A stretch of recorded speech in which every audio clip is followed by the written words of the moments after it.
welcome to the Shaft Show. And in today's beautiful podcast with Nadine, we're going to be talking about the art of making money with a spiritual mindset.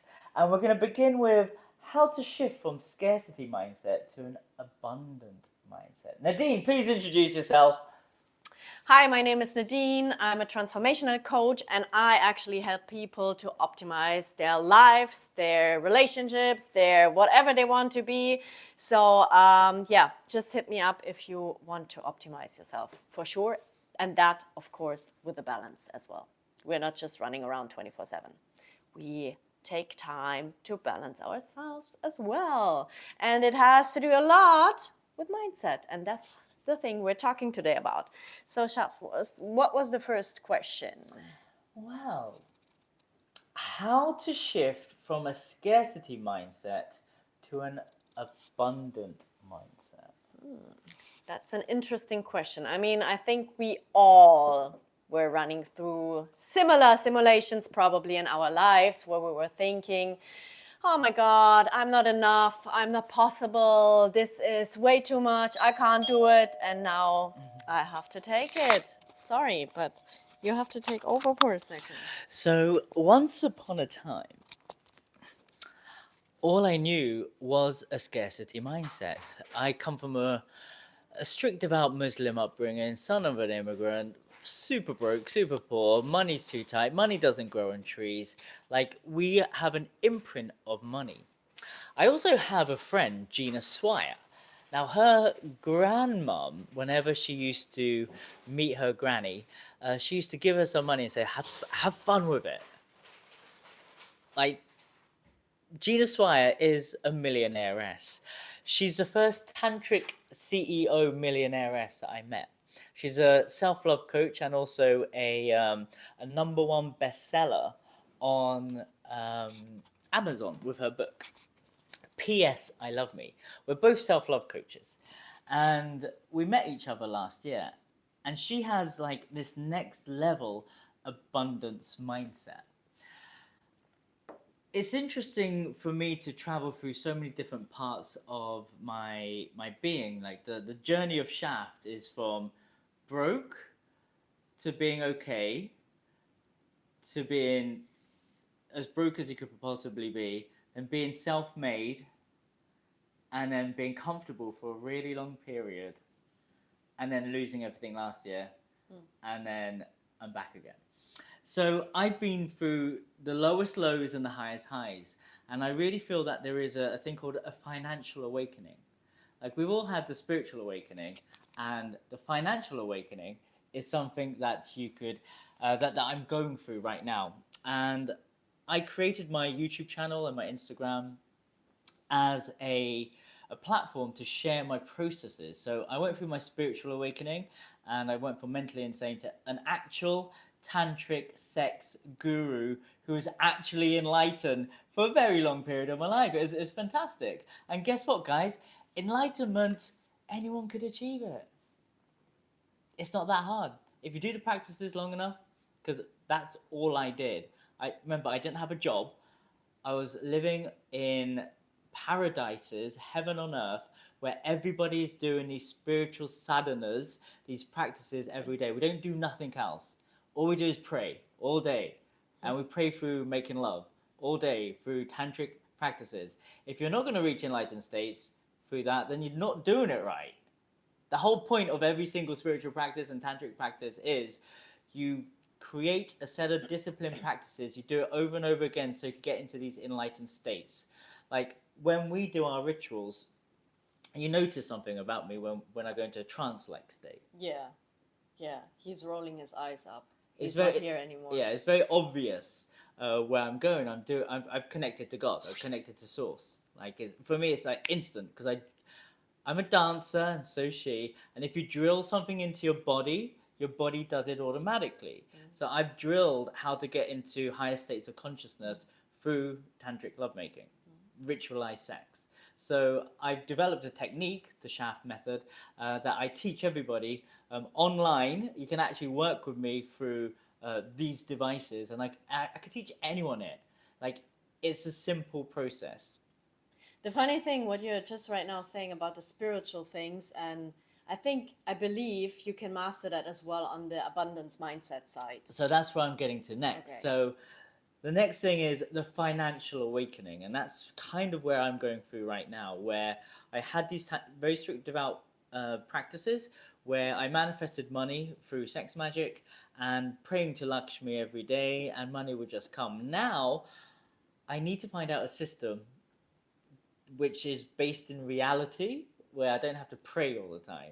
So I have an automated system that works for me and allows me to generate vast amounts of wealth whilst I sleep through actual products that people buy.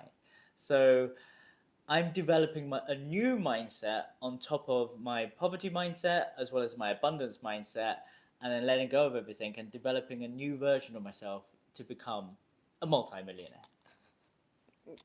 That's very well said. And how can you, how is the first step what you would do if you're like completely coming from a mindset of scarcity? What would be the first step for a person? Find someone who is making the type of money that you want to make.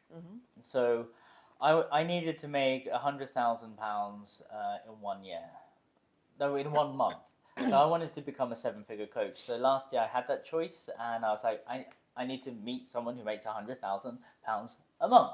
Then I meet Ilana Ray. You can find her book as well. She's a friend of Gina Swire and I's, and she basically said, buy my book, read it, and I implemented it, and then I generated 10K in when I finished the book. Her methods actually worked.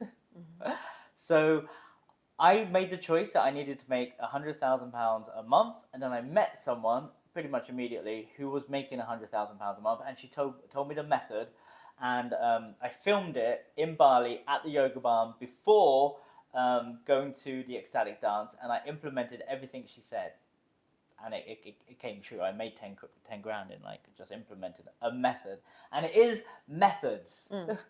It's definitely methods. So yeah. step one, find someone. Find someone. Step two, for me, definitely as a coach, I would say you have to get to know yourself better. You have to understand what's behind all that. Why are you limiting yourself? What is your inner belief that is limiting you? We all have a lot of inner beliefs. Like I started in the beginning, I'm not enough. I had this problem for a long time. Thankfully, I never struggled with like financial issues that I said I'm not worth it of earning money. I never went through that phase, but I have a lot of friends. And if you see that limiting belief is in there, work with it and try to convert it into something positive. Say like, I'm not able to do that. Say not, I'm not able to do that. No, say, I might not be able to do that yet, but there is a way of how I can shift that. So it's working literally a lot with your inner beliefs for me. And then, yeah, finding inspiration through other people, that's definitely the thing. How can you jump to the next level? You need to find the people who are already there, because they can literally inspire you and can tell you, okay, from my point of view, I went through A, B, C, D, E, and for me, C worked and D not. But you have to figure out by yourself, of course, what is fitting for you. We're all individuals, but there is always a way for yourself. You just have to trust yourself as well and believe in yourself and go for it. Implementation, very, very important as well. Not just blah, blah. And sometimes you need to leave your best friends behind. You need to leave your families behind. And sometimes you need to leave your country behind.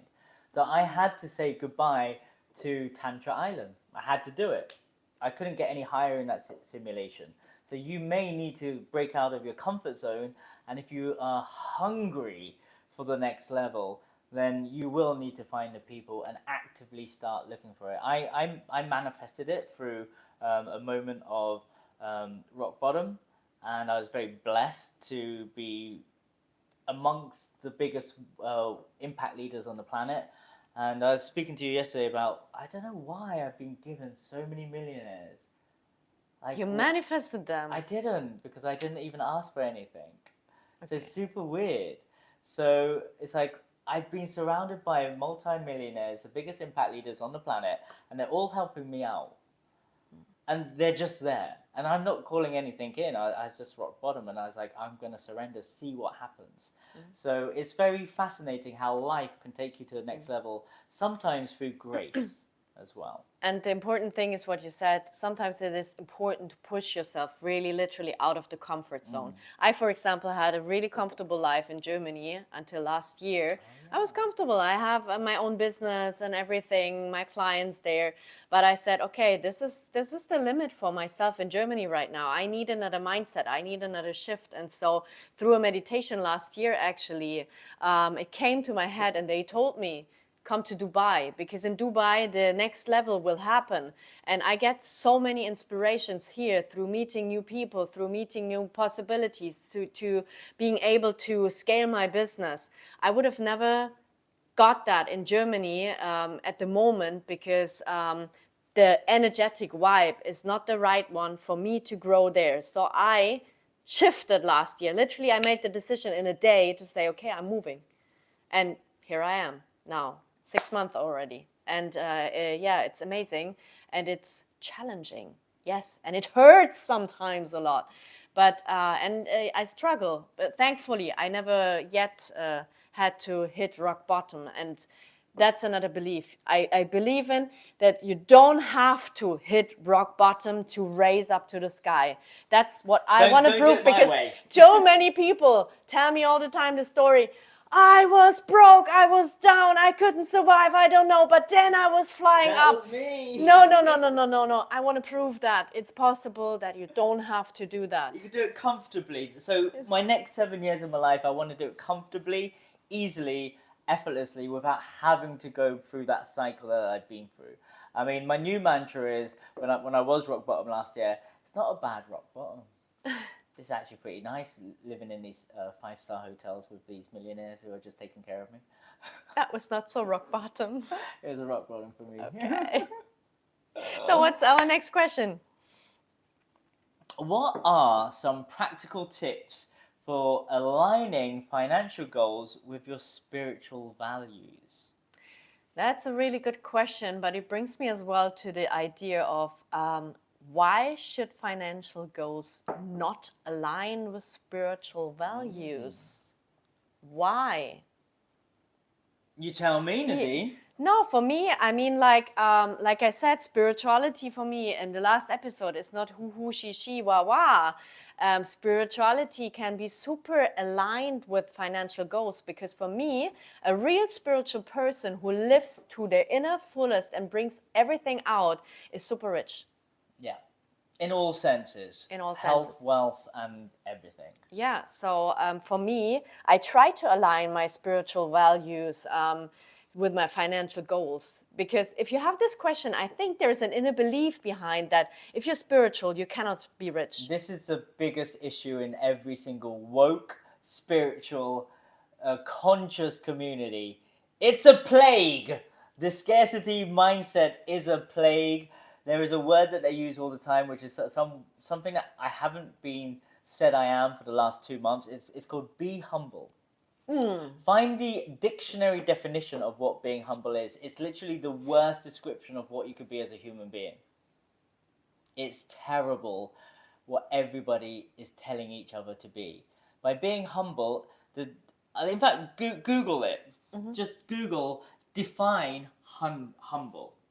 And I will read what humble really means. This is what all you spiritual people are telling each other to be. Having or showing a modest or low esteem of one's importance. Whoa. So I'm not important. Yeah. Ooh. Of low social, administrative, or political rank. Cause someone to feel less important or proud. He was humbled by his less. own All the time I hear less. So this is something that, well, needs to be addressed. When someone says be humble, do you know what I do? I pull out one of these. Oops. Censoring. So that's what I do when someone tells me to be humble. And again, I saw how a millionaire dealt with someone that told him to be humble. And this was one of the biggest shamanic experiences of my life, because I'm a rock star and a unicorn that just happened to be stuck in the wellness tent at a festival, and I was stuck in the trauma cycle, and I couldn't get out because I was okay, but I was just in these vortexes where there's the spiritual world, but also the Tantra world. The Tantra world is amazing, juicy, sexy, and fun, but you gotta like deal with all these other people. And what I found was, when my friend got told to be humbled by someone at Burning Man, he said, and it didn't trigger him. I mean, I was observing it, because every time someone says it to me, I get really defensive, and it triggers me a lot, and I have to defend myself for being so awesome and brilliant. So someone's basically telling you to dim your light, and he said, just imagine you're a midwife, and you're being humble, and someone wants you to deliver their child. Would you hire someone who's being humble to deliver the child, or someone that says, I'm the best midwife on the planet? I'm the best midwife who could deliver all, I got 100% record of delivering healthy, functioning, spiritually enlightened babies in the best natural way. I'm the best on the planet to bring this baby into life. I personally would have more confidence hiring the best midwife on the planet. Now, when I saw him say that without any triggers in his body, I saw a way to handle this situation. A month before that, like for 8 years in the spiritual community, at least once or twice or 3 times a week, someone would come up to me and say, be humble. And these were always someone with a scarcity mindset. Someone highly critical of me and usually doing less than me. And it would affect me, especially if it was a girlfriend or someone who I put on a pedestal, and then it would hurt a lot, and it would affect me and make me sad for about 3 days. So this is why I used to get triggered a lot. Like, I'm hyper aware. Tantra is all about psychology and feeling things in your body and releasing it. So when I saw this happen right in front of me, it's like a shamanic journey, and it changed my life. So there is a default setting in the spiritual wellness community where you have to be humble, which is basically everyone telling you to dim your light. I'm telling you to turn up the volume and start hanging around with people like Nadine and people like in the Mind Valley community, where no one tells you to be humble, but they tell you to be yourself. There's a stage, go be a rock star. Be authentic. Exactly. So I would love to hear how to maintain a spiritual practice while building a successful business. And again, here, the key to success is be true to yourself and be authentic. Don't do things you're not believing in, and align them with your business. Being spiritual, like we said just right now, it has more to do bringing your light up, making yourself shine more than dimming yourself down. Because if you dim yourself down, you won't hit the goals what you're setting for yourself. So literally, it is the opposite. So, and that you have to make just sure that you do that every single day. And yeah, just live what you pray. See, I always say, because I'm an artist, and as long as I create, I'm happy. And as long as I'm just creating for the sake of creating, things just happen. And I remember, believe it or not, I had a job.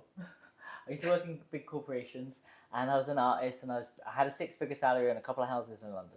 I was a success in the conventional world, and all I did was just have fun, and I used to live by a mantra.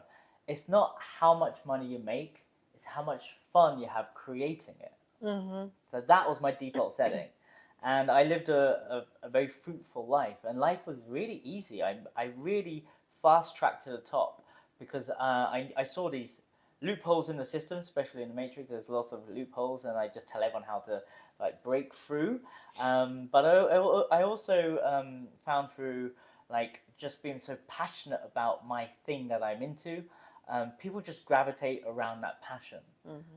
So if you've got a passion right now, you could easily monetize it by turning it into a side hustle, and then your side hustle eventually becomes your main hustle. We have another episode about that, by the way. Exactly. Coming up. So any last words of wisdom, Nadine, before we sign off? Making money with a spiritual mindset. I hope you understood that both is happening together, is not the opposite or anything. So just be yourself, believe in yourself, let your inner beliefs go if you have limiting beliefs. Find yourself a friend who can push you. Sometimes it doesn't have to be the person who is already 5 steps ahead. You just need the right mindset. You know, there is a saying, you are the person of all the 5 people that are surrounding you. So this is literally true. So surround yourself with what you want to be, what you want to become.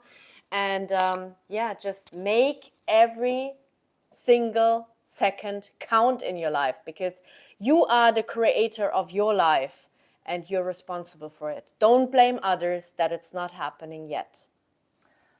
So yeah, I'm a firm believer of believing in yourself, and the world will believe in you. And if you're passionate about your projects and you share your passions with the world, then more and more people will help you manifest it into reality.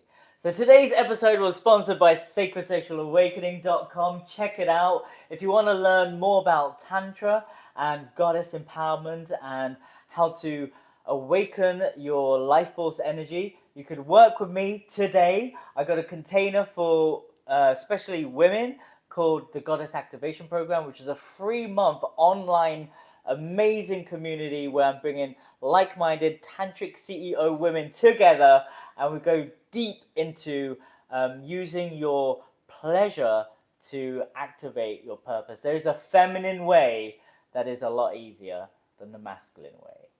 So if you want to find out more, click all the links provided. And we'll see you in the next episode.